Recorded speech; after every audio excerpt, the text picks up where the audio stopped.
안녕하십니까. JTB 시사 진단입니다. 새만금의 대규모 태양광 발전단지가 조성 계획이 발표된 후에 투자 바람이 불고 있습니다. 그런 가운데 이 태양광 사업을 통해서 어떻게 하면 도민들이 이익을 보게 할 거냐 하는 것도 주요한 관심사 가운데 하나로 떠올랐습니다. 도민들의 호주머니가 두둑해지면 좋긴 할 텐데 이게 현실성 있는 얘기인 건지 문제는 없는 건지 이모저모 좀 살펴볼 게 있는 것 같습니다. 오늘 네 분의 패널 모시고 얘기를 좀 들어보겠습니다. 패널 네 분 모셨습니다. 어서 오십시오. 예, 안녕하세요. 자, 먼저 다들 아시는 분도 계시겠지만 이 새만금 재생에너지 사업의 가장 기본이 된다고 하는 내용이라고 할까요? 잠깐 좀 함께 보고 가겠습니다. 예. 신재생에너지 사업 새만금 전체 면적의 9.4%, 약 10% 가까운 면적에 설치가 됩니다. 총 사업비가 한 6조 6천억 정도 될 걸로 추정이 됩니다. 태양광과 풍력 합쳐서 물론 태양광이 주를 이룹니다만 한 3기가와트 정도의 시설이 될 예정이고 이건 170만 구가 사용할 수 있는 그런 전기의 양이라고 합니다. 오창환 교수님께 먼저 여쭤봐야 되겠는데 처음에 이 내용이 발표됐을 때도 그렇고 지금도 새만금의 태양광이나 풍력 단지를 하는 게 좋느냐 마느냐 가지고 논란이 좀 분분했었고 지금도 그런 논란이 이어지고 있는데 저 사업 내용이 어쨌든 논란이 있음에도 불구하고 정부가 계속 밀고 가기는 가는 건가요? 예, 그 정부도 계속 밀고 갈 거고 지금 그래도 이 사업에 문제는 많지만 추진이 돼야 된다는 어떤 여론이 또 만들어지고 있어서 어떻게 하면 이제 좀 성공적으로 갈 수 있느냐 이것이 좀 관건이 되고 있는 것 같습니다. 뭐 세부적인 사항은 조금 수정이 될지 모르지만 굵직한 내용은 이미 확정이 돼서 이제 진행 중인 상태에 있다 이렇게 판단하면 되는 겁니까? 예, 그렇게 생각하시면 될 것 같습니다. 예, 알겠습니다. 그러면 하나 그림터 하나 보고 가지고 어디에 어떻게 그 신재생에너지 사업이 추진되는지 위치를 나타낸 건데 한번 같이 보시죠. 예, 저 위에 보면 번호가 쓰여 있는 게 있는데요. 맨 위쪽에 1번부터 그쪽이 군산 쪽입니다. 2번, 또 3, 4번이 붙어 있죠. 3, 4번이 있는 곳은 이른바 그 남북과 동서도로가 십자로 만나는 구역이라고 해서 지금 가장 중심부에 해당된다고 보면 되겠습니다. 방조제 쪽에 5번이 있고요. 지금 6번이 저도 1번 옆에 좀 붙어 있습니다. 아마 저건 연료전지가 될 텐데 저 정도로 이렇게 분포가 된다는 것을 대략 짐작하시라고 그림을 좀 만들어 봤습니다. 저것과 관련해서 좀 여쭤보죠. 뭐 수정은 될 수 있겠습니다만 저 위치에 저렇게 하는 것이 적정하냐? 라는 문제제기가 일부에서 있었던 것으로 알고 있습니다. 어떻게 보십니까? 저건 저대로 가는 것인지 아니면 저게 적정한 것인지를 좀 얘기해 봤으면 좋겠는데.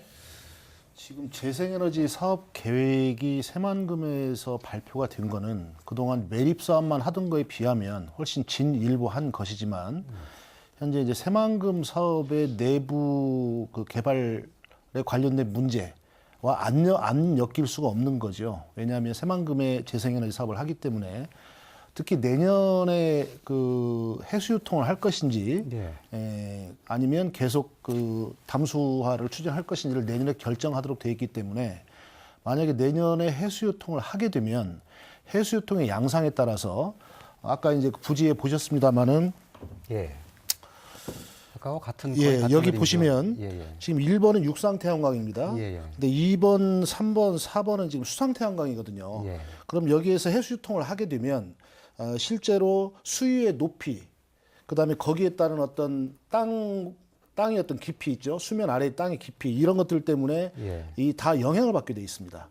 하기 때문에 어떻게 보면 순서대로 보면 해수유통을 할 건지가 결정이 되고 거기에 맞춰서 이 수상태양광 설계에 들어가는 게 가장 자연스럽다라는 문제 제기가 당연히 될 수밖에 없는 것이어서 현재 육상태양광은 뭐 그런 문제가 없습니다만 1번 부지, 2번, 3번, 4번 부지 같은 경우는 실제 그런 문제에 봉착해 있을 수 있다 해서 그런 문제도 사실은 논의 주제의 하나가 되고 있습니다. 예, 이것도 역시 오창환 교수님께서 답을 좀 혹시 주실 수 있으면 좋겠는데 해수유통은 할 수도 있고 안 할 수도 있는 건데 만약에 하게 된다면 저런 것들이 전면 검토돼야 될 거 아니냐라는 말씀이신데 그렇다면 저건 좀 한참 있다가 태양광을 할 수밖에 없는 그런 상황 아닙니까? 그게 이제 우리가 논의를 이끌어가는 아주 어려운 점 중에 하나가 되고 있습니다. 그래서 저희는 그렇다면은 민 측에서는 우리가 민간 측에서는 해수 유통이 안 될 경우의 플랜과 해수 유통이 될 경우의 플랜 2개를 좀 세워줬으면 좋겠다. 예. 그렇게 하면은 우리가 계속해서 논의를 진행할 수 있기 때문에 예. 그런 요구를 하고 있고요. 예. 그래서 지금 이제 저희는 왜냐하면 이 민간 협의회는 현재 이 재생에너지밖에 논의할 수밖에 없는 범위를 갖고 있습니다. 예. 새마을금청과 함께. 예. 그런데 이런 그 민간 협의회 측에서는 이 해수 유통에 의한 이 전라북도의 피해, 뭐 어업이 1년에 한 8천억 정도. 예. 예. 그다음 이건 1차니까 2차, 3차를 더하면 예. 한 1조가 넘을 수도 있고요. 관광에 의한 피해 이런 걸 전라북도가 큰 피해를 보고 있고 지역 주민들 피해를 보고 있기 때문에 재생에너지만큼이나 이것이 중요해서 예. 이것을 고려한 재생에너지 사업이 돼야 된다는 생각을 저희는 하고 있거든요. 예. 그렇지만 이런 새마을금청이나 정부 쪽에서는 이런 플랜을 바꾸는 것에 굉장히 어려운 점을 가지고 있기 때문에 예. 이제 그런 점들이 앞으로 많이 논의가 좀 돼야 될 것 같습니다. 예. 김중신 의원님 그리고 서진만 위원장님은 어떻게 이 문제 바라보십니까? 뭐 장기적으로는 뭐 해수욕통도 앞으로 고려를 꼭 해봐야 할 입장인데 해수욕청이 됐을 때 제가 볼 때는 기술적인 데도 문제가 많이 발생된다고 합니다. 그렇기 때문에 전반적으로 설계가 변형될 수가 있지 않는가 그렇게 생각합니다. 그래서 해수욕청이 안 될 때가 될 때 그 차이라는 것은 굉장히 영향을 많이 줄 것이라고 생각합니다. 그렇다면 순서적으로 봤을 때 해수유통을 할 것이냐 말 것이냐를 먼저 결정하고 그다음에 이 태양광 사업을 논해야 되는 것이 순서 아니겠습니까? 그게 원래 순서죠. 근데 지금 정부에서 추진하는 이 방향들을 이미 그 수상 태양광으로는 지금 기술력이 축적이 돼 있어요. 그래서 지금 바다하고 지금 반절만 바다에 잠기는 형태로 할 거냐 아니면 아예 해수유통 그 담수처럼 물 위에 다 띄울 거냐 아직 그게 결정된 게 아니기 때문에 그리고 공법도 지금 그 앵카를 박는 공법이 지금 개발 중이에요. 바다 위에서도 할 수 있는 지금 그렇게 기업들이 발전을 했기 때문에 우전 선도 사업에서 일정 부분은 이런 거를 시험 삼아 해봐야만 되고요. 지금 세계적으로도 해수에다가는 태양광을 해본 적이 없습니다. 이게 최초이기 때문에 여기서 나오는 이런 연구 결과라든가 이게 이제 또 새로운 계획이 될 수 있죠. 그러니까 무조건 안 된다기보다는 새로운 산업으로 가기 위해서는 일정 부분 선도 사업으로 해보긴 해야 된다. 실패를 하더라도 일정 부분 실패를 하더라도. 그리고 지금 새만금에서 수상에다 선도 사업을 말씀하시는 겁니까? 그렇죠. 수상 지금 제가 얘기하는 건 수상 완전 수상을 말하는 거고 지금 이제 새만금 개발청에서 지금 다시 안을 안 거는 해수유통을 했을 때 그나마 피해를 적게 보려면 살짝 육지에 걸치는 거죠. 이걸 설계를 할 때 그러면 아무래도 해양에서 나오는 그런 진동이나 수면파의 파괴가 그런 걸 조금 감소할 수 있으니까 아직 결정된 건 없습니다. 여러 아이디어들 하나. 군산도 제가 보면 우리가 군산이 지금 세계에서 제일 넓은 그 수상 태양광 발전소가 있잖아요. 근데 그건 담수 위에 있기 때문에 기술적으로 그렇게 뭐 고도로 기술을 요하지 않는다고 들었어요. 우리 현장 가보고. 근데 해수유통 하면은 파도 같은 것도 있고 그렇기 때문에 좀 기술적인 면도 요구가 되는 그런 설계가 돼야 한다고 이렇게 저도 알고 있습니다. 지금 그 해수유통을 굉장히 많이 고려해야 될 요소 가운데 하나라고 친다면 당장 뭔가 사업을 먼저 시작하기는 상당히 어려운 그런 시기 아니냐 이렇게 볼 수 있는데 지금 해수유통 여부를 정부의 계획에 따르면 내년도에 지금 결정하도록 되어 있죠. 근데 이것도 사실 또 늦춰질 가능성도 있거든요.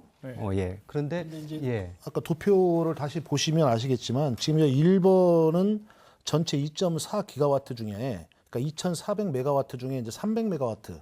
그래서 육상 태양광이거든요. 그래서 1번 사업은 주민 참여나 여러 가지 이 사업의 규모나 이런 부분들을 어떻게 좀 정할 것인가만 하면은 우선 여기는 사업이 가능하다. 그리고 실제 이제 해수 유통에 영향을 가장 많이 받는 곳이 2번, 3번 부지거든요. 그래서 아까 얘기한 대로 아마 2번, 3번 부지는 해수 유통 문제에 대한 충분한 결정 이후에 추진할 수 있도록 하는 게 합리적이다 하는 게 대체적으로 우리 민간 측 위원들의 입장이고요. 다만 4번 같은 경우는 현재 남북 동서도로가 만들어져 있고 이쪽에 지금 방수제도 지금 만들어져 있어요. 그래서 태양광, 수상 태양광을 한다는 전제 하에 4번 부지 같은 경우에는 한번 이 전체 수상 태양광 중에 우선 사업으로 한번 논의를 같이 해볼 수 있지 않겠느냐. 실제 아마 그런 생각들을 대체적으로 가지고 있습니다. 그런데 그렇게 우선 사업으로 할 때 누군가는 실패하면 책임을 져야 되잖아요. 그렇습니다. 그런 문제가 좀 복잡하지 않을까요? 근데 이제 아까 물론 뭐 해수와 담수의 차이가 있겠습니다만은 실제로 불역체나 뭐 모듈은 뭐 그 영향을 별로 많이 받지 않으니까 불역체 문제고 수위에 어떻게 이제 탄력적으로 적응할 것인가 하는 문제까지 들어 있을 텐데 기술적으로 그렇게 매우 어렵거나 이게 매우 뭐 고도한 그런 것들이 필요한 그건 아니라고 들었습니다. 그게 왜 그게 좀 어렵냐면요. 지금 그쪽 서해안 쪽이 바닥이 수면 아래에 있는 바닥이 약하기 때문에 공법이 이제 스크류 공법이라고 해갖고 지금 개발하고 있는 게 스크류를 돌려서 계속 안으로 깊게 박으려고 하고 있거든요. 왜냐하면 그게 앵카가 흔들리면 전체가 흔들릴 수 있으니까요. 그래서 수면 바닥을요. 해면에서 바닥을 공법을 지금 개발 중인데 이것 또한 해봐야 된다는 거예요. 누군가는 올라가 봐야 저 장단점을 따질 수 있으니까요. 그러니까 지금 제가 봤을 때는 일정 부분 선도 사업에서 해수의 유통을 감안한 공법으로 해봐야 된다는 거죠. 그리고 해수 유통을 왜 해야 하냐면 지금 그게 물이 썩고 있거든요. 근데 이게 지금 모든 사업이 다 2020년, 2021년이에요. 그러니까 아마 해수 유통 뭐 어떻게 결정이 어떻게 될지 모르겠지만 거기에 따라 상당히 가변적으로 변할 수도 있다. 이렇게는 할 수 있죠. 알겠습니다. 여기서 중요한 포인트는 해수 유통 때문에 바로 전면적으로 전 지역의 새만금의 태양광을 동시다발적으로 하는 것은 매우 제한적일 수밖에 없다. 그렇게 생각하면 맞겠습니까? 일단은 그런 문제가 있기 때문에 제가 볼 때 이제 새만금청이나 새만금개발공사 같은 경우에 이 문제에 대해서 적극적으로 사실 논의하기에는 되게 부담스러워 하거든요. 그래서 오히려 정부 차원에서 새만금 사업 기본 계획에 대한 이 재생에너지 계획까지 포함해서 보다 좀 빠른 검토와 판단이 필요한 대목에는 정부의 좀 판단이 필요한 거 아니냐. 그래서 해수유통 부분에 대해서는 사실 내년에 연초, 연중, 뭐 연말 언제 하든지 뭔가 데이터는 쭉 그동안 쌓여왔기 때문에 이제 판단이거든요. 그래서 보다 좀 빠른 판단을 정부가 좀 이끌어내면 이 재생에너지 사업을 시행하는데 많은 도움이 되지 않을까 이렇게 생각이 듭니다. 이거 이제 이렇게 생각하시면 어떨까요? 지금 저희도 경험을 쌓아야 되고 만약 우리 업체들이 들어간다 해도 업체들도 어떤 그 기반을 구축해야 되고 그러니까 처음부터 전면적인 사업을 했을 때는 실패할 가능성이 매우 크기 때문에 단계별로 하면서 아까 말씀하신 것처럼 어떤 시행을 해보고 이것의 피해가 나더라도 적게 나도록 하고 이제 좀 시간이 저희한테 필요합니다. 그래서 저희 지금 현재 할 수 있는 것부터 시작을 하고 굳이 지금 당장 시작하지 않을 곳에 대해서는 좀 보류를 해놓든가 아니면 거기에 대한 기술 개발을 좀 더 고민을 해보는 게 좋겠다 이렇게 이해하시면 될 것 같습니다. 알겠습니다. 제가 그것을 자꾸 여쭤본 이유는 뭐 당장 내년부터라도 뭐 뚝딱뚝딱 공사가 시작되는 것으로 인지하고 계시는 분들께서도 꽤 있으시리라고 생각할 수 있기 때문에 그렇게 하기에는 뭔가 지금 일부 구간은 일부 구간만 그렇게 하는 시작할 거죠. 수가 있고 2, 3번 같은 구간은 좀 나중에 해도 되지 않겠나 그런 얘기죠. 그런 제한점이 있어서 제가 자꾸 말씀드린 거고요. 개발청 금년 사업 계획을 보면은요 공사를 한 300메가와트 정도를 좀 시행을 하고 올해. 있습니다. 올해 계획은 그렇게 돼 있습니다. 그 계획과는 그러면 실제와는 좀 배치되는 거잖아요. 이거.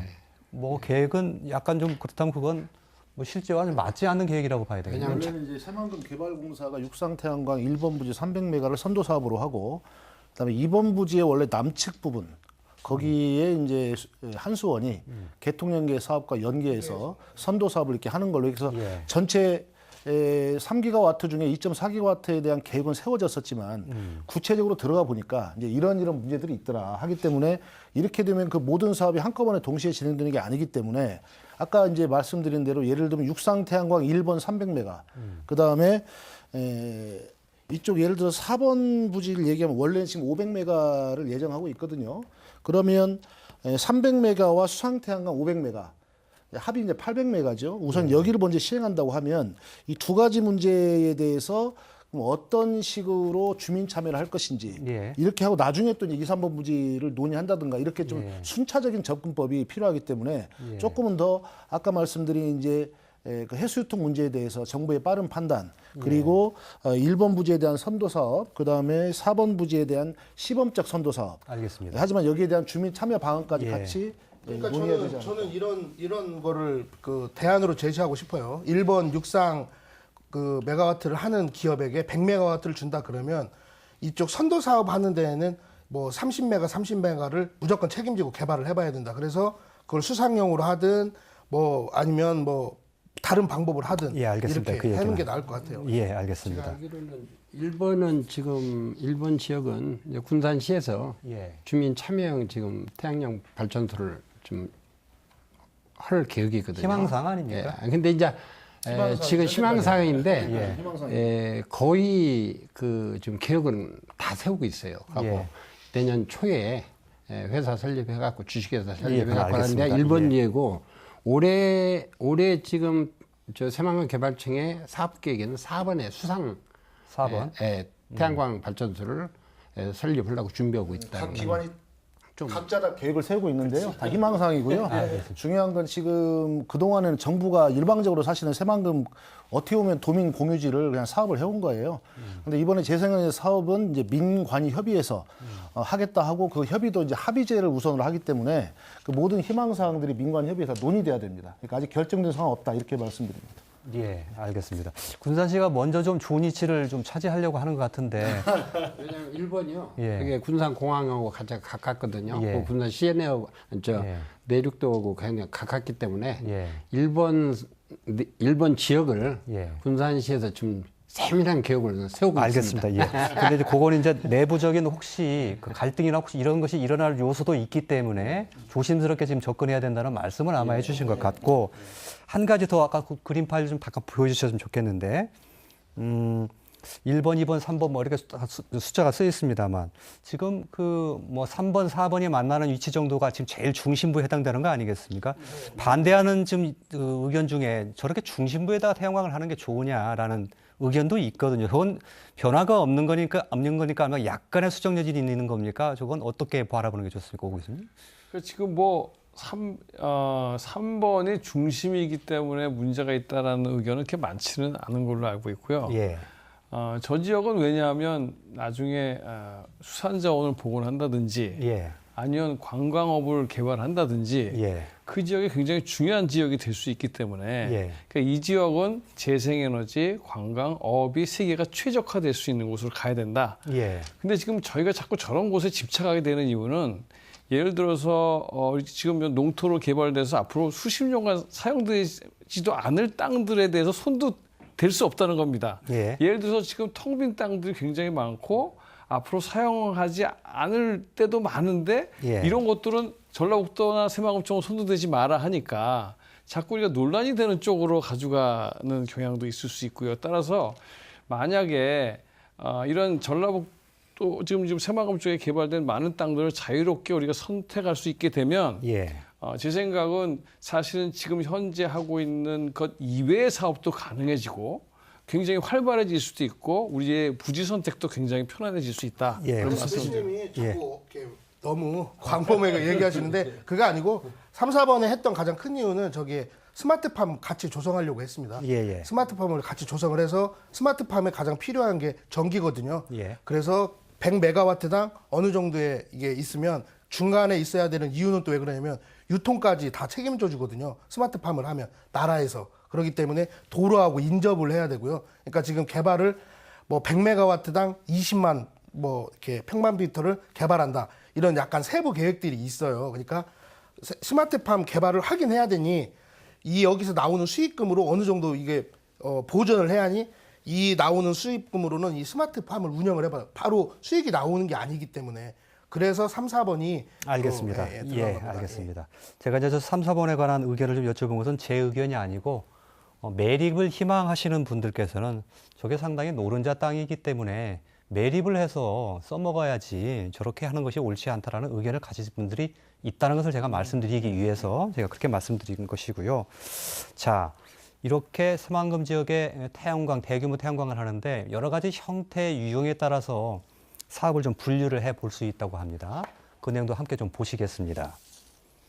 조금 말이 어려울 수도 있는데요. 지역 주도형이 300메가와트, 저게 1기가와트는 1000메가와트라고 합니다. 그러니까 300메가와트는 0.3기가와트라고 할 수 있겠죠. 뭐 육상 선도 및 개통 연계형이라는 게 600메가와트 정도 되고요. 내부 개발하고 기업 유치형 1500메가와트인데 저것마다 다 우리 지역민들이 다 어느 정도 투자해서 뭔가 자기의 수익을 가져올 수 있는 형태로 다 조금씩 다 참여할 수 있는 형태입니까? 저게다 아니면 일부만 가능한 겁니까? 그러니까 어떤 곳은 지역 주도로 그냥 예를 들면 군산이나 그다음에 전북개발공사처럼 주도로 갈 수 있는 것도 있고 예. 아니면 새만금청이나 새만금개발공사가 만든 SPC에 그러니까 참여, 채권 형태로 참여하든지 이런 형태도 있을 수 있고 이거 굉장히 지금 다양합니다. 그러니까 그런 것들이 과연 어떠한 형태를 얼만큼을 하는 것이 전라북도에 도움이 될 것이냐. 그다음에 또 이제 이런 투자에 의한 이익만 중요한 게 아니라 이걸로 인해서 이 지역에 기업들이 들어와야 되기 때문에 뭐 기업 유치형이 얼마큼이 돼야 될 것이냐. 뭐 매립형이 얼마 이런 포션도 또 매우 중요해지는 것이죠. 그래서 이런 것들을 모두 조정을 하는 게 상당히 시간이 걸릴 수밖에 없는 사업이 없기 때문에 지금 빨리 가야 됨에도 조금 지체되는 이유는 아마 그런 데 이유가 있다고 말씀드릴 수 있습니다. 예. 저게 다 합치면 지금 2.4기가와트가 되는데요. 예를 들면 2.4기가와트 중에 몇 퍼센트 정도를 주민들이 참여형으로 참여할 수 있는 겁니까? 제가 알기로는 지금 저게 지금 타이틀이 좀 바꿔졌는데요. 예. 새만금 개발청의 그 자료 지역 주도형, 예. 그다음에 새만금 개발공사 주도형, 예. 그다음에 한수원, 예. 개통 연계 합쳐서 아까는 합쳐서 지금 보여줬거든요. 근데 이 네 가지 또 새만금 내부 개발은 기업 투자 유치형 1.5 기가와트예요. 근데 이게 상세한 보니까 모두가 주민이 참여할 수 있도록 해놨어요. 그 대신 비율이 이제 지역 주도형은 100% 주민이 다 참여할 수 있고 최소한도 50% 이상 참여할 수 있게 하고 나머지도 20% 10% 그 형에 따라서 다르게 해놨어요. 그래서 이제 지역 주민들 불만이 그게 생기는 거예요. 너무나 적다는 거예요. 그런 그러니까 문제가. 다 합치면 2.4기가와트 중에 몇 퍼센트나 주민이 최대까지 할 수 있는 겁니까? 최대가 이제 지역 주도형은 그거는 하고 전부 합쳐서요. 전부 합쳐서 제가 알기로는 한 네 군데 합쳐서 한 100% 정도밖에 한 150%밖에 안 될 거예요. 150%. 아니 전체의 몇 퍼센트? 2.4기가와트의 몇 퍼센트? 그거는 아실 수가 지금 그게 논의 중에 있으니까. 그래서 이제 지금 처음에 나왔던 것보다는 더 늘리기 위해서 지금 계속해서 협상을 하고 있습니다. 처음에 나갔던 것은 총 몇 퍼센트 아까 정도입니까? 보셨던 거기처럼 300이라고 10%죠. 10% 정도. 10%. 왜냐하면 전체 규모가 이제 물론 태양광 2.4기가에 연료전지 풍력 0.1씩 2.6에 농식품부 0.4기가에서 3기가와트잖아요. 3기가와트 중에 지역 주도형 원래는 300메가를 얘기했기 때문에 원래는 사실 10%를 이해했던 겁니다. 주민 참여를 10%만 열어주는 것은 이건 온당치 않다부터 논의가 시작돼서 사실은 새만금청이나 여러 전라북도청이나 등등 해서 주민 참여를 늘리기 위한 다양한 고민들을 하고 있고요. 거기에 대해서 많은 논의들을 지금 하고 있는 과정입니다. 10% 이상이라고 보시면 되는 것이 주도적으로 하는 것이 10%고 그 외 사업에도 아까 말씀하신 것처럼 30에서 10% 사이를 또 참여할 수 있게 하니까. 그것을 정해줘야 된다는 게 뭐냐면 지금 모든 기업이 들어오려고는 기업이 주민 참여형으로 원하고 있어요. 이유는 알리스를 줄 때 주민 참여형의 퍼센티를 더 줘요.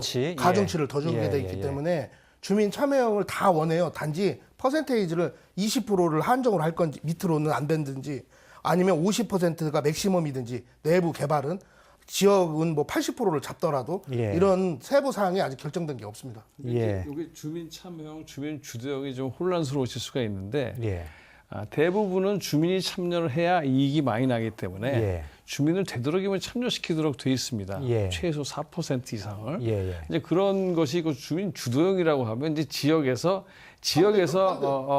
펀드 조성해서 직접 끌고 가겠다는 것이니까 이제 그런 차이가 좀 있는 것이죠. 주민 주도형이라고 하면 그러니까 자기 자본 구성의 주체가 되는 겁니다. 주민들이. 그러니까 예. 전체에 들어가는 총 자본이 있다면 이제 자기 자본과 보통 타인 자본으로 해서 보통 통상 태양광 사업 할 때 2대 8 정도로 예. 그렇게 해서 80% 정도는 보통 은행에서 하고 20% 정도를 자기 자본으로 구성하는 방식으로 하는 것이 대체적으로 위험을 회피하면서 자본 구성의 어떤 최적 정도의 비율이다 하는 대략적인 어떤 그런 생각들을 가지고 있는데 예. 그 20%든 몇 프로든 사실은 주민들이 직접 자기 자본에 자기 지분을 가지고 들어가기 때문에 스스로 결정하는 거예요. 근데 아까 이제 주민 참여형에는 조금 보다 넓은데 자기 자본 말고 타인 자본.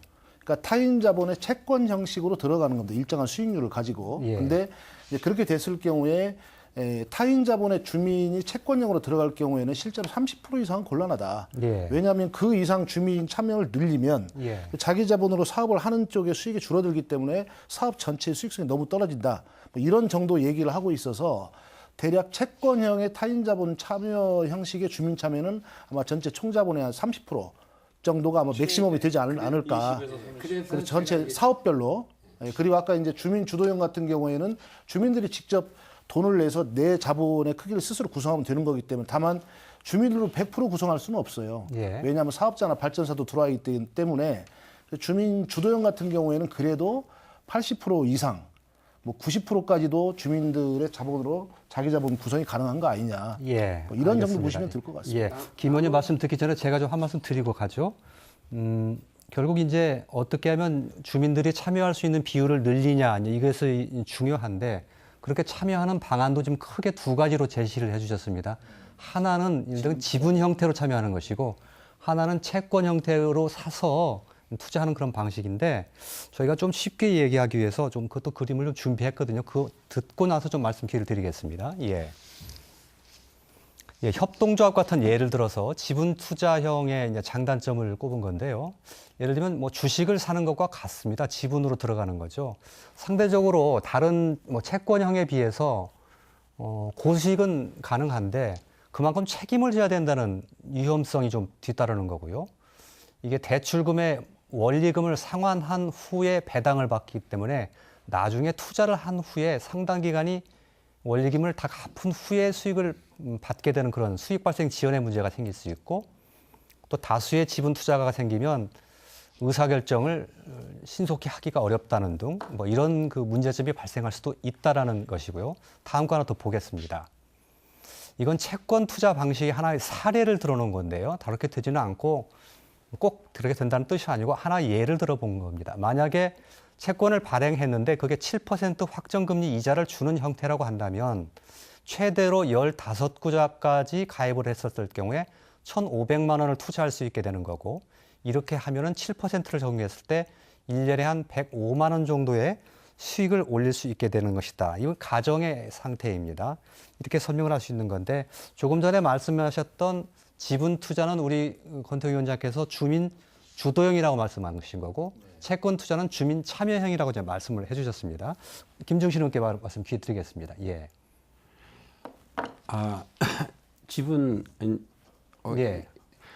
지분 투자형이나 채권 투자형이나 예. 제가 볼 때는 이것이 지금 이렇게 올라오긴 올라왔는데요. 여기는 여러 가지 좀 그 다양한 군산시를 비춰보면은 예. 다양한 좀 방법을 연구하고 있거든요. 예.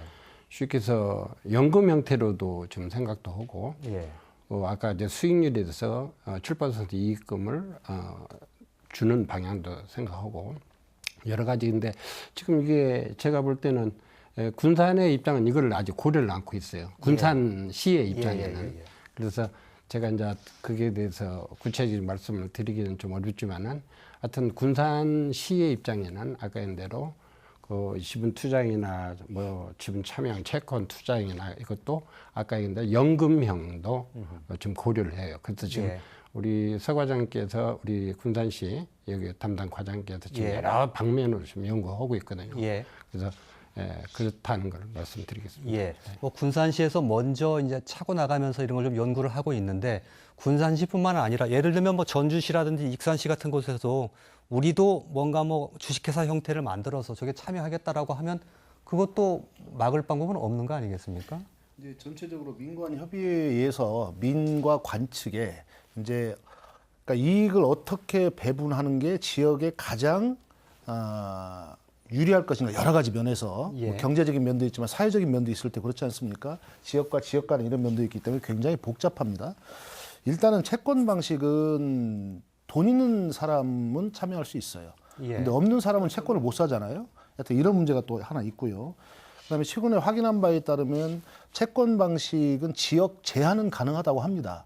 그래서 어떻게 보면 이제 전라북도 도민들을 중심으로 해서 채권을 발행을 해서 채권을 사서 이렇게 참여하도록 하는 이런 방식은 가능한데 행정적으로는 매우 간편한 방식이지만 그 방식으로 하게 되면 결국 있는 사람 중심으로 그냥 투자하는 것에서 멈추는 그러니까 지역성이라는 게 많이 떨어질 수도 있는 그런 거죠. 예. 지분 투자 방식 같은 게 할 때 제일 중요한 건 결국 이제 주민들이 직접 자기 지분을 구성해서 사업을 하는 건데 이 사업 책임을 누가 질 거냐 예. 이런 사업 책임의 주체를 제대로 형성하는 게 굉장히 어려운 난제입니다. 그러니까 지금 서울시에서 일본으로 했던 그 펀드형으로 했을 때 82억 투자해서 수익률이 36억이 났어요. 그걸 36억이 났어요. 3년간 운영을 했고요. 예. 근데 그게 전액 펀드였어요. 예. 근데 이건 전액 펀드로 조성을 해가지고 한다고 하면 새만금은 전액 펀드로 할 수가 없어요. 너무 금액이 커서. 예. 그러면 뭐 거의 대한민국 국민 다 들어가야 됩니다. 펀드 안에. 그렇기 때문에 일정 부분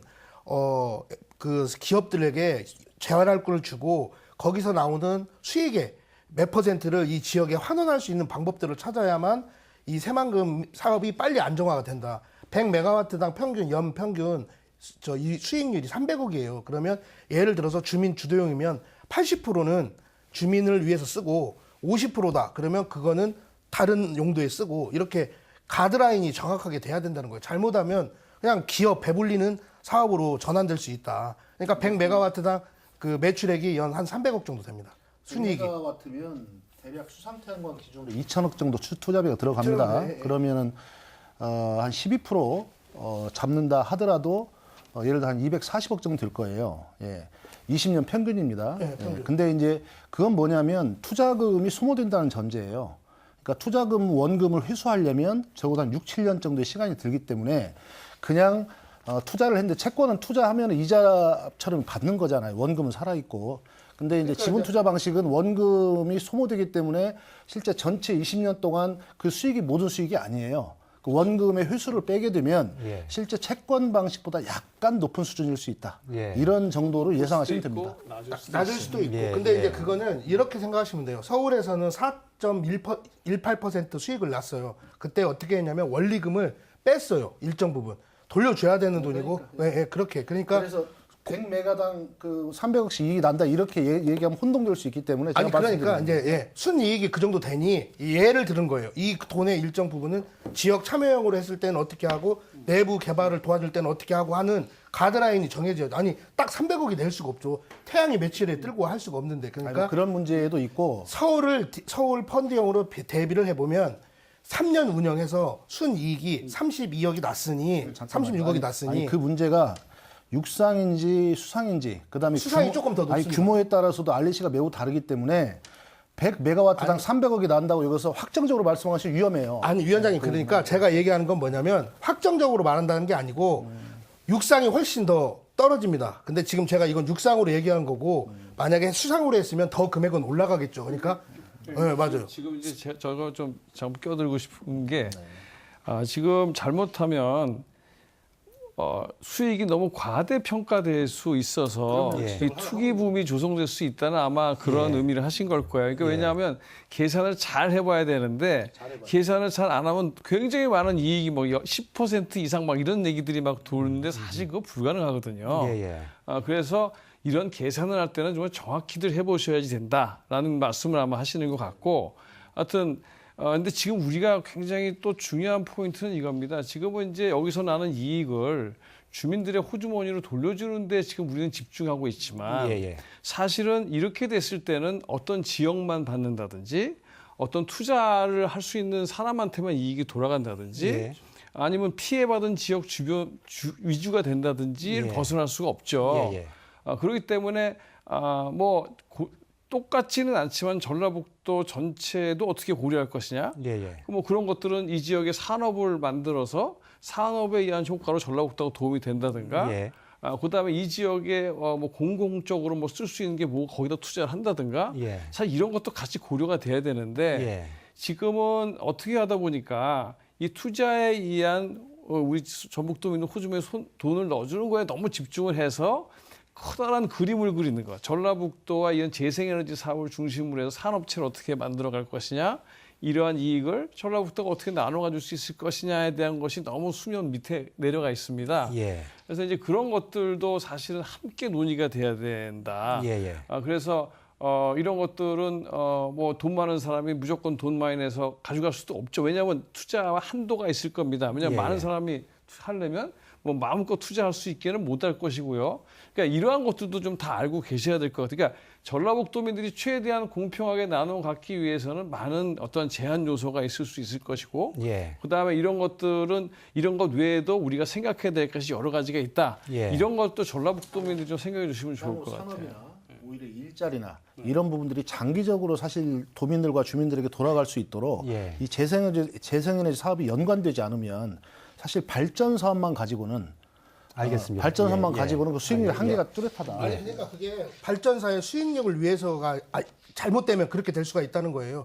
이를테면 지금 어쨌든 채권으로 하든 나라에서 하든 돈이 있다 한들 그 사업을 하는 회사는 정해져 있다는 거예요. 어떤 예. 회사가 됐든. 예. 그러니까 그 회사에 일정 부분 수익을 줘야 되고 거기서 나오는 순이익은 다시 여기에 지역에 다시 상생할 수 있는 방안으로 낼 수 있는 금액을 정해야 된다는 거예요. 그래서 지역 참여형도 되고 주도형도 되고 수상도 되는 거고 그다음에 ESS 사업에다가도 투자를 해야 되는 거고 예. 그렇게 알릿을 더 주니까 알겠습니다. 예, 알겠습니다. 한 말씀 예. 드리면 저는 이제 군산시를 기준해서 한 말씀드리면 군산시가 내년도 한 3,700억 투자를 계산하고 예. 군산시 그 회사를 만들려고 하거든요. 예. 근데 저는 뭐가 좀 의아스럽게 생각했냐면 군산시 몇 퍼센트가 시민들 그 몇 퍼센트에 참여할 것인가. 거기에 따라서 수익도 달라지고 방법도 달라지고 그래서 아직은 이게 결정하기 어려울 것 같아요. 제가 볼 때는. 군산에 누구는 해주고 누구는 안 해줄 수 없는 거 아니에요. 예, 그러면 누구든 다 하려면은 어떤 분은 돈 많은 사람들은 많이 할 수도 있고 예. 돈 없는 사람도 좀 참가해야 하는데 돈이 없고 예. 그러다 보면 그걸 잡다 보면 그래서 제가 아까 뭐 참여형이나 주도형이 결정되기가 아직 좀 어렵지 않냐 이런 생각이. 시장님이 발표하신 잠깐만요, 서재병 위원장님. 제가 정리를 좀 하면서 넘어가죠.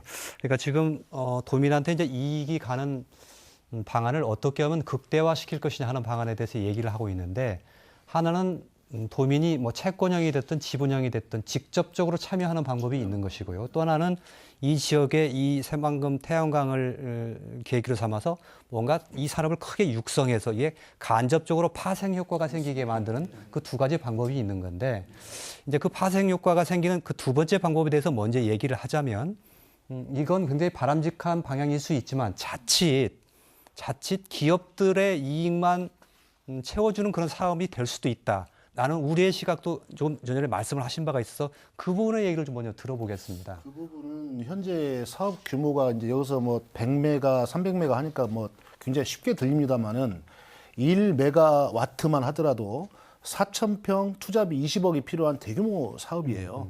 그러니까 100메가면 얼마나 큰 사업이겠습니까? 예. 근데 이제 이 사업을 어떤 규모로 하냐에 따라서 지역 업체의 참여 정도나 기회도 달라지기 때문에 예. 이제 그런 문제도 좀 고려를 해봐야 될 거고요. 예, 그건 일정 정도의 기업이나 뭐 이런 분들의 참여가 불가피한 부분이 있다라는 말씀이시고요. 저는 뭐 예. 기업은 뭐 여러 가지 차원에서 참여를 해야 된다고 봅니다. 이를테면 시설을 만들어서 납품하는 이런 기업들도 있을 거고 직접 설치를 하는 이런 기업도 있을 거고 장기적으로 이 재생에너지 발전 사업과 연관한 이러한 기업들이 실제 새만금에 들어올 수도 있는 거 아닙니까? 그러면 가급적 대기업 말고 사실은 어떤 중소기업들이 들어와서 장기적으로 재생에너지 산업으로 발전을 하면서 그게 지역의 일자리로 연결되는 결국 일자리야말로 최고의 복지 아니겠습니까? 그럴 수 있습니다. 그래서 최근에 그 산업부가 4월 4일 날 재생에너지 사업 경쟁력 강화 방안이라는 걸 발표를 했어요. 그 내용의 핵심은 발전 사업에 그치는 것이 아니고 이걸 산업으로 육성하겠다. 이런 차원입니다. 그래서 특히 이제 전북 같은 데는 그런 어떤 연구 기반 시설 등 인프라를 보강해서 산업 생태계 및 혁신 거점을 만드는 데 정부가 지원하겠다. 이런 걸 발표를 했습니다. 그래서 저희가 재생에너지 사업과 더불어서 장기적으로 이 새만금 사업의 성공을 위해서도 그렇고 군산의 일자리 문제 또 전북도민의 어떤 산업의 문제를 풀기 위해서라도 재생에너지 발전 사업은 전체의 그 장기적인 어떤 산업화하는 여기 하나 계기로 되는 게 훨씬 더 중요한 거다. 이런 말씀을 드립니다. 그렇게 할 때 이제 그래서 처음에 이 태양광 발전 사업을 새만금에 할 때 반대하신 분들의 생각이 태양광이라는 산업이 그렇게 전후방 연관 효과가 크지 않은 산업이라는 얘기를 많이 했었거든요. 자동차나 조선과는 달라서 그래서 과연 이 지역에 이런 신재생의 에너지와 관련된 산업이 얼마나 키워지겠느냐라는 데 회의적인 시각이 있습니다. 이건 어떻게 보십니까? 일단 저희가 그런 새로운 산업 유치를 전에 이 새만금의 이런 태양광 산업을 할 때 지역 기업들이 얼마큼 참여할 수 있느냐. 그다음에 지역의 어떠한 그 지역에서 만든 제품을 얼마큼 사용할 수 있느냐가 또 직접적으로 그러니까 그것도 굉장히 큰 지금 논의 사항이 되고 있고요. 그다음에 두 번째로는 이런 것들을 이용해서 어떤 기업 유치를 해야 되는데 말씀하신 대로 이렇게 쉽지는 않은 걸로 알고 있습니다. 하지만 우리는 노력을 해야 되고요. 그다음에 이제 가장 얘기 많이 나오는 게 RE100이라는 게 있습니다. RE100은 재생에너지를 100%를 쓰겠다는 기업들인데 전 세계적으로 애플을 포함한 큰 기업들이 RE100을 하겠다고 선언하고 있고 이런 경우에는 지역 업체들도 다 RE100 그 함정 업체가 다 RE100을 해야 된다. 근데 우리나라는 지금 여러 가지 여건상 RE100을 할 수 있는 곳이 없습니다. 그런데 지금 이 새만금에 나오는 전기를 보면 전라북도는 피크 타임에 한 1.25기가밖에 못 써요. 근데 여기는 지금 3기가 가까이 가기 때문에 굉장히 전기가 많이 남고 이런 거를 이용한 신재생 특구를 만들 수가 있는 것이죠. 뭐 이런 거라든지. 근데 여기는 풀어야 될 문제들이 여러 가지가 있습니다만. 그 다음에 또 하나는 지금 추진하고 있는 그 클러스터, 신재생 에너지 클러스터. 어떤 기관들을 얼마나 많이 갖고 오고 그 기관들을 보고 또 업체들이 들어오게 되니까 그래서 이런 것들을 잘 연관을 시켜서 이런 재생에너지 사업이 진행이 된다면 뭐 가능성이 없는 것은 아닙니다. 단 이거는 다 쉬운 일이 아니기 때문에 여기에 신경을 많이 써야 되는데 지금 아까도 말씀드린 것처럼 이런 것보다는 우리가 지금 어떻게 돈을 주민들한테 더 줄 것이냐에 너무 신경을 쓰다 보니까 더 큰 그림이 지금 안 그려지고 있는 그러한 아쉬운 점도 있습니다. 너무 지금 뜬구름만 얘기를 하셔가지고 저 뭐 곧 두를 것처럼 하고 있지만 우리 기업이 살 것처럼도 얘기하고 있고요. 하지만 지금 수상에서 쓰고 있는 우리나라에서 인증된 철골은 딱 하나 회사밖에 없습니다. 그 회사의 것만 써야 되는 거고요. 우리 지역에 아예 없고요. 또 여기에서 아까 연료전지나 이런 거 수소 전리할 때 그것만으로는 수익이 안 나니 태양광 일정 부분 니네가 하고 여기서 나는 수익으로 이 사업을 선도해라. 지금 이런 식으로 지금 가려고 하고 있거든요. 그러니까 이런 부분대로 최소한 하고 또 이거를 여기에서 피해가 나오잖아요. 그러니까 이 피해를 지역 주민들한테 이만큼을 줄 테니 이 지역에서는 이만큼으로 조금 이렇게 활용 방안을 써라. 지금 이렇게 해서 주민 참여형, 주민 주도형 막 말들이 많게 해서 나오는 거거든요. 그러니까 이런 산업들을 유치하고 노력해야 하는 것을 같이 해야 된다는 거죠. 이걸 태양광만 깔는다고 해서 될 게 아니고. 알겠습니다. 네네, 뭐 그 오 교수님 말씀하신 것과 취지는 같은 뜻이라고 이해하겠습니다. 제가 볼 때 지역 상품이 지금 없다니까요. 알겠습니다. 제가 볼 때는 우리 문재인 대통령 작년 10월에 선포하고 나서 답보 상태에 지금 5, 6개월을 좀 가고 있거든요. 지금부터 가시적으로 움직이고 있는데 지금 많은 기업들이 지금 관망하고 있습니다. 지금 기회를 수주 기회를 좀 찾으려고 관망하고 있는데 우리 한국에는 다 아다시피 뭐 한화 QL 같은데 그 세계에서 4위 가는 회사거든요. 그다음에 군산에 지금 산재하고 있는 OCI 솔리폴리테일 같은 거는 실질적으로 태양광의 그 원소재를 쓰고 있기 때문에 경쟁력이 있는 회사 아니냐. 그리고 그 외에도 뭐 그 현대 글로벌이라든지 LG 산전이라든지 해갖고 결과적으로 뭐냐면 군산의 고용 창출을 할 수 있도록 원래가 정부에서 발표할 때는 고용 창출을 10만 명 한다 했거든요. 알겠습니다. 그래서 저도 생각할 때 어떻게 10만 명이 되는가 했더니 한국은행 그 고용 창출 그 계산하는 것이 있더만요. 그게 비한 게 10조면은 10만 명이 나오더만요. 그게 그래서 그렇게 했는데 군산은 지금 뭐 현대조선소나 GM항공 폐쇄로 말미암아 여러 가지 어려움을 당하고 있으니까 군산 시민에 돌아갈 수 있는 직접 참가해서 얻는 수익을 돌려주는 방향도 있지만은 한편으로는 고용 창출에 그것도 기대하고 있거든요. 역시 오창환 교수님 말씀하신 것처럼 직접 호주머니에 들어가는 방안도 좋겠지만 뭔가 그런 산업 기반을 키워서 그 파생 효과로 전라북도 도민들이 이익을 얻을 수 있는 방안을 강구해야 된다라고 말씀하시면서 뭐 오시아 얘기도 하셨고 뭐 한화 얘기도 하셨는데 제가 이제 조금 전에 그 우려스러운 점을 말씀드렸던 것은 자동차의 경우에 그 부품수가 몇만 개가 된다고 하거든요. 근데 이 태양광 같은 경우는 그 정도까지는 아니어서 아무리 많은 기업이 집적화된다고 하더라도 이 클러스터의 규모가 제한적일 수밖에 없다고 보는 시선이 있어서 제가 이렇게 말씀드렸던 거고요. 제한적입니다. 양도 적고요. 알겠습니다. 조금 시간이 남았는데 직접적으로 투자하는 방식 중에 아까 지분 투자형 그리고 채권 투자형 이렇게 말씀해 주셨는데 그 부분과 관련해서 혹시 조금 권태윤 위원장님이 주로 말씀을 하셨습니다만 좀 덧붙이실 말씀이 있으십니까? 아니 그러니까 지금 군산시가 지금 하고 있는 군산 시면 발전은 이익률을 7%로 정해놓고 나머지 나오는 수익으로는 공공사업 부분을 하겠다 그거예요. 투자하신 분은. 그러니까 요지는 그렇고 그럼에도 불구하고 3천억이라는 돈이 들어가요. 그러면 그거를 은행에서 빌리든 국민한테 빌리든 그거를 시행할 회사를 믿을 만한 회사를 해야 할 거 아니에요. 그러니까 그건 대부분 큰 기업, 대기업이 가져갈 확률이 높다.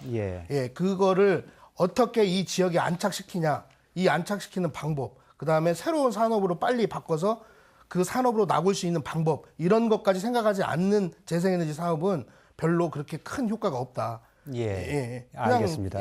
전기만 발생하는 지역으로 전락될 수 있어요. 군산에서는 또 이 태양광 산업을 뭐 새만금 단지 외에 군산 시내 안에서도 유유부지 같은 데도 좀 연구를 하고 있어요. 알겠습니다. 이렇게 뭐 군산시에서도 뭐 그림은 그려가고 있는데 결국은 이제 칼자루를 쥐고 있는 뭐 새만금 개발청이라든가 이런 데서 인가를 내줘야 되는 것이잖아요. 그렇죠. 땅도 떼어주고 바다 뭐 공유수면도 점유할 수 있게 해주고 이런 것들을 아직은 뭐 군산시 같은데 할애해주겠다 이렇게 정해진 바는 없지 않습니까? 그런 것 의견을 하여튼 최대한 반영하려고 노력하고 있고요. 지금 뭐 새만금청도 지금 상당히 전라북도민의 이익을 위한 노력을 나름 하고 있다고 생각하고 전북도도 노력을 하고 있다고 생각합니다. 우리 민간 쪽에서도 하고 있지만 그래서 그런 면에서는 뭐 전라북도나 우리 민간 측이나 모두 다 전라북도 이게 최대화에 있어서는 거의 같기 때문에 그런 것에 대해서 새만금청도 그 의견을 많이 반영을 하고 있습니다. 근데 그게 아직은 이제 지역 간에 뭐 맞춰야 되고 여러 가지 맞추기 시간이 지금 걸리니까 그런 걸 좀 기다려 주셔야 될 것 같고 이제 그런 면들이 앞으로 하여튼 최대한 전라북도 이익이 되도록 협의가 좀 잘 돼 가기를 바라고 하여튼 그걸 최대한 노력을 하고 있습니다. 그렇게 방향으로 가기는 하되 아직 정해진 건 없다. 이렇게 이해하면 되겠습니다.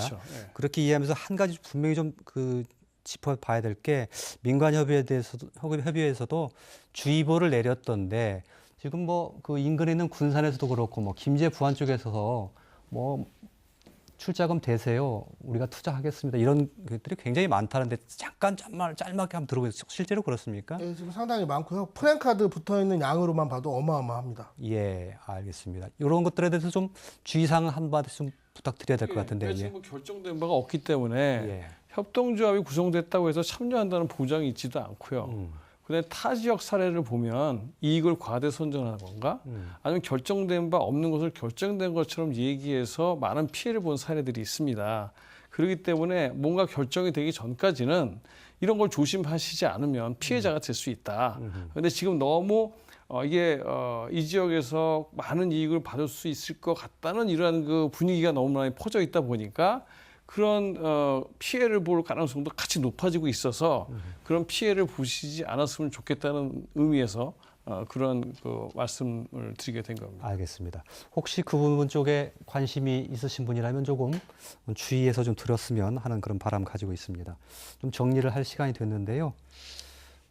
서지만 의원님께 좀 마지막 마무리 말씀할 시간 30초 정도씩 드리면서 좀 말씀드리겠습니다. 이런 새로운 뭐 이런 것들을 개발할 생각보다는 제가 봤을 때는 아예 선도 산업 부분에서 일정 부분을 한 기업에 띄워주고 거기서 나오는 수익을 몇 % 이상을 이 지역에 환원하는 방법도 왜냐하면 너무 이게 뭐 채권형이다 펀드이다 너무 많으니까 이런 선도 사업할 때 새로운 방향을 좀 제시해서 모든 것이 뭐 A그룹이 다 투자하고 나오는 순이익의 몇 %는 가져가고 몇 %는 무조건 지역에 환원할 수 있는 방법도 있거든요. 꼭 이게 뭐 주도형이다 참여형이다 이렇게 하지 마시고 이번에 선도 사업이 만약에 된다고 하면 이런 여러 방향을 사업 형태든 사업의 수단이든 이런 것들을 여러 방향에서 다각적으로 도민들에게 도움이 될 수 있는 방향으로 좀 갔으면 좋겠습니다. 예, 환원 얘기 아까부터 계속 강조하셨는데 그것도 사실 좀 구체성으로 있게 디테일하게 들어가면 조금 따져야 될 부분이 굉장히 많다는 생각은 좀 합니다. 그렇습니다. 김중신 의원님. 예, 저는 원래 새만금 개발할 때 문재인 대통령이 그 선포식 할 때 고용 창출은 10만 명, 그다음에 민간 자본 투자는 10조, 그다음 국가에서 정부에서 투자는 5,690억, 그다음에 경제 효과는 25조. 사실 꿈의 숫자였습니다. 군산에 군산 시민이 어려움을 당하고 있기 때문에 군산 시민에 많이 돌아갈 수 있는 그런 제도와 시스템을 군산시에서 만들고 있고 또 정부에서도 또 군산에 또 많은 기업들이 유치돼 갖고 많은 고용 창출을 할 수 있는 그런 계기가 됐으면 하는 마음입니다. 예. 권태용 위원장님. 예. 아까 전체 새만금 재생에너지 사업에 대해서 말씀드리고 싶은 건 다 말씀을 드렸는데요. 앞으로 그 새만금 재생에너지 민관협의회 역할이 매우 중요하다. 그동안 새만금 사업이 정치권과 정부의 일방적 주도로 사실은 제대로 굴러오지 못했습니다. 지역 주민들이 소외됐고요.